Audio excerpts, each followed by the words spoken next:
fell 20%. Vogue magazine held a party for 4,000. The cream of Moscow's elite squeezed into a shopping arcade to celebrate the launch of the first Russian edition.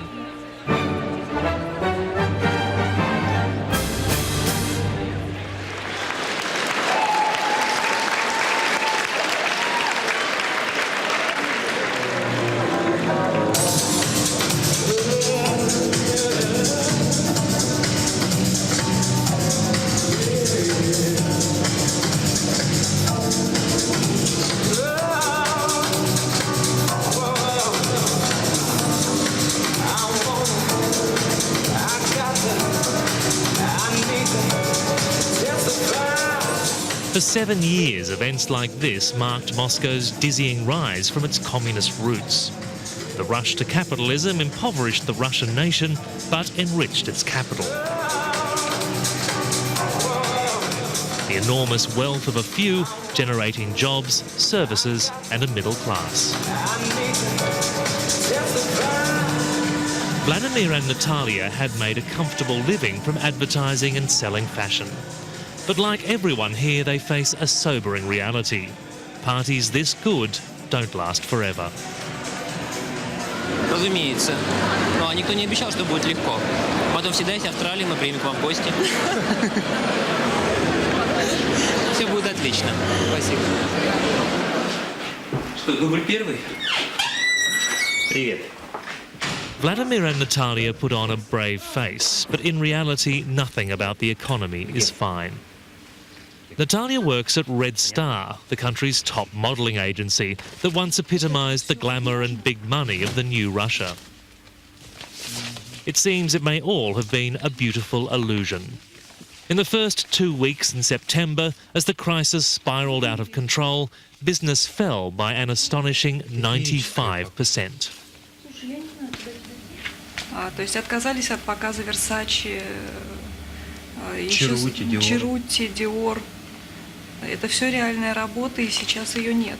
Потому что люди боятся кризиса, они не хотят сюда ехать. Их можно понять.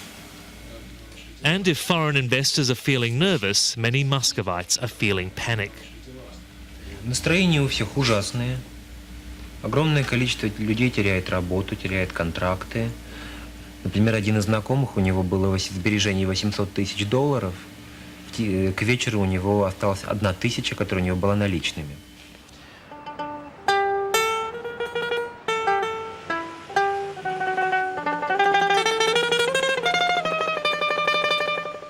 Since the end of August, Muscovites have seen their financial security collapse as the ruble tumbled, prices soared and banks ran out of money. Inflation rose 35% in 1 week, creating panic buying and food shortages. Within days, the Soviet nightmare of queuing was back.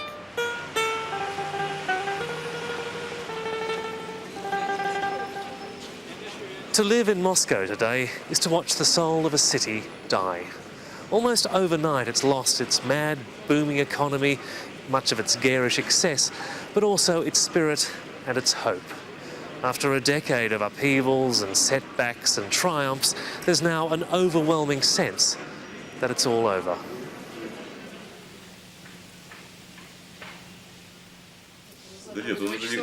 Boris and Masha have worked hard to build a secure life for their 4 children. But like millions of ordinary Muscovites, they now feel nothing but dread for the future.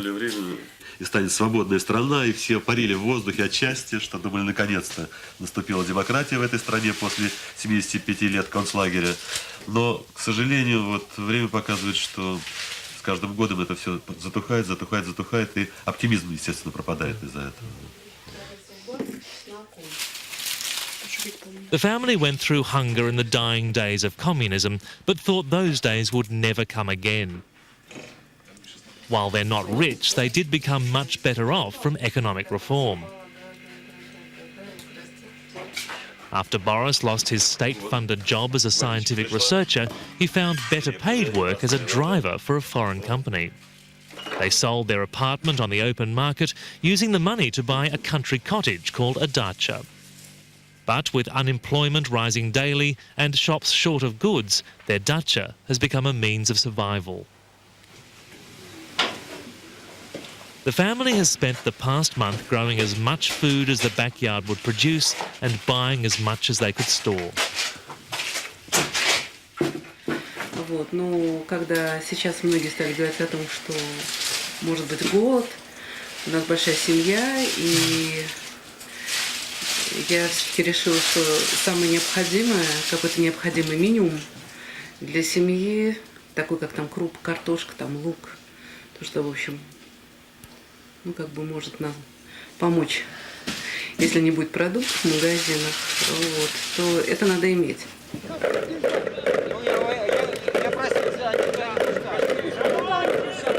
The crash may have come with bewildering speed, but the warning signs had been building for months. Outside of Moscow, the economy had long ago reached a point of no return. These Arctic coal miners took the mine director hostage after enduring more than 6 months without pay. When the federal government ignored even that protest, they came to Moscow and set up camp beside the government's headquarters, the White House. The protest became a focus for opposition leaders like the communist Gennady Zyuganov. But to most miners, all the Moscow politicians were cut from the same cloth, interested in themselves and not the people. Ну, Zyuganov, видите ли, не было бы его, не было бы их, понимаете? Это, что тут думать? Хорошо оплаченная оппозиция. Вот. И, ну, если он будет, я думаю, что это тоже.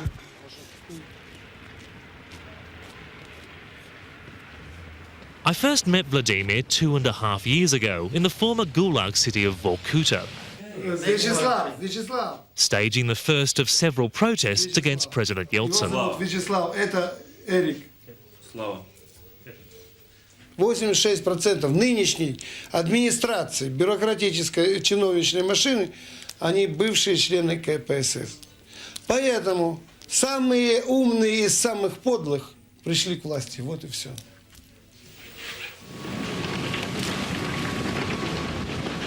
Vorkuta typified the legacy of Soviet central planning that the post-communist government had vowed to reform.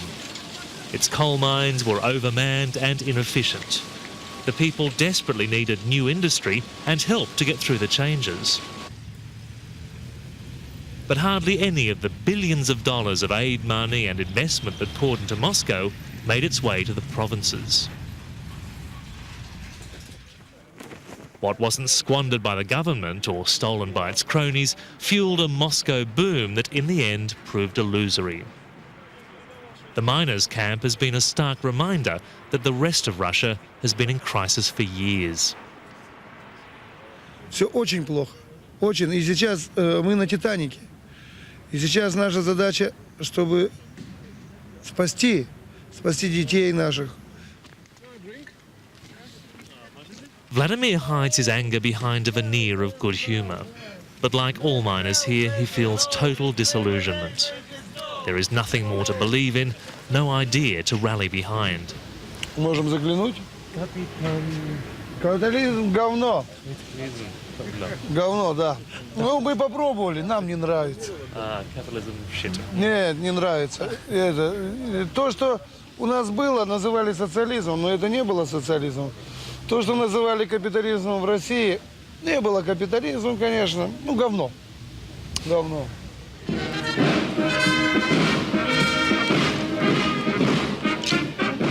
If the people have accepted that the good days are over, some of their political leaders are having more trouble letting go.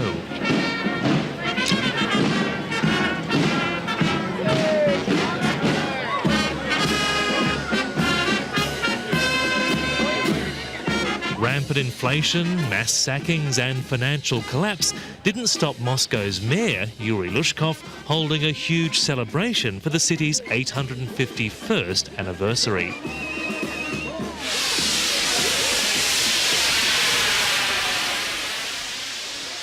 Few watching could doubt it was also a celebration of Yuri Lushkov. The first big float bore an uncanny resemblance to Yuri Lushkov. You could even buy plastic hats that were copies of Yuri Lushkov's. And there was only one speech for the whole anniversary, by Yuri Lushkov. У нас, у москвичей, есть все возможности для этого. Нам не нужно. Мы хотим служить и служим только одному Богу, москвичам. Я хочу.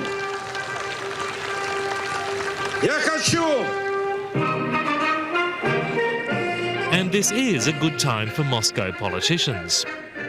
Lushkov is just one of the elite pursuing an often denied but barely disguised bid to be president.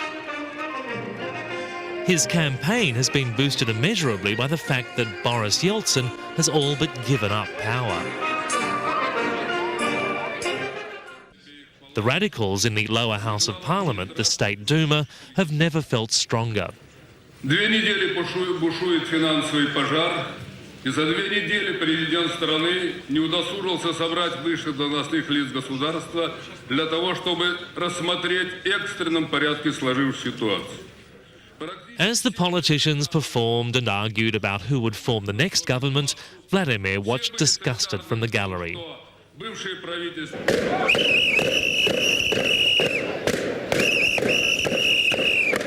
He and his fellow miners decided it was time their voices were heard. Мы не хотим правительства убийц, мы не хотим правительства воров. Мы хотим, чтобы Дума встала на защиту народа. Если она встанет на защиту народа, мы встанем на защиту Государственной Думы. Шахтеры придут в Думу и защитят ее. And for once, the miners got what they wanted.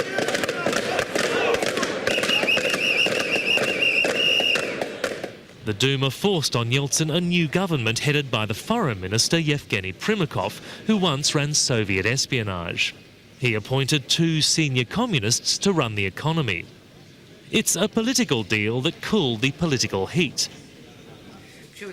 But Boris and Masha fear it will make the economic crisis even worse. При назначении Примакова это, по крайней мере, я думаю, на полгода успокоит ситуацию в стране в политическом смысле. В экономическом я не знаю. Это, в общем-то, он застойный тоже человек. Это времен соцреализма человек. И хотя он грамотный, но он нового ничего не придумает.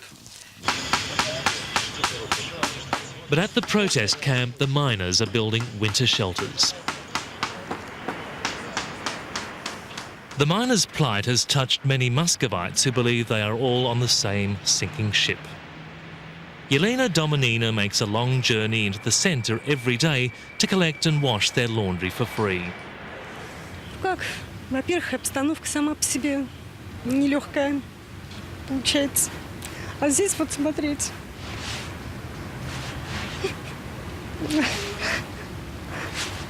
Тяжеловато. Вы сами понимаете, в каких условиях люди находятся. Не обслуживание, в общем-то, конечно, это самое. Ну, вот так вот, ни воды, ни постираться, ни умыться, как следует, ничего. Если ночевать вот в таких палатках, это же не дом. Явно не дом. Ну, сложно и трудно, а смотреть здесь, это только слезы. Anger is building in Russia among people with nothing else to lose. They face a winter of empty bellies, infrequent heating, and nothing to hope for but spring. Когда вы будете обратно? Как только победим, как только будет. Ехать некуда. Увидеть голодные лица семьи и там безвыходное положение. Денег на воркуте глухо нет. Вот. И чувствовать себя с 67-й параллели совершенно беспомощно. Мы здесь за это время, вот 9-й десяток дней здесь находимся, скоро будет 90 дней. Мы здесь чувствуем все эти 90 дней настоящими мужчинами, которые наконец-то встали на защиту своей Родины. Это тяжело, мне 43 года, а Родина в такой большой беде. Just weeks ago, there was still a sense that the future would be brighter. But a time of hope and security and freedom may have gone for good. The dream now is to just survive.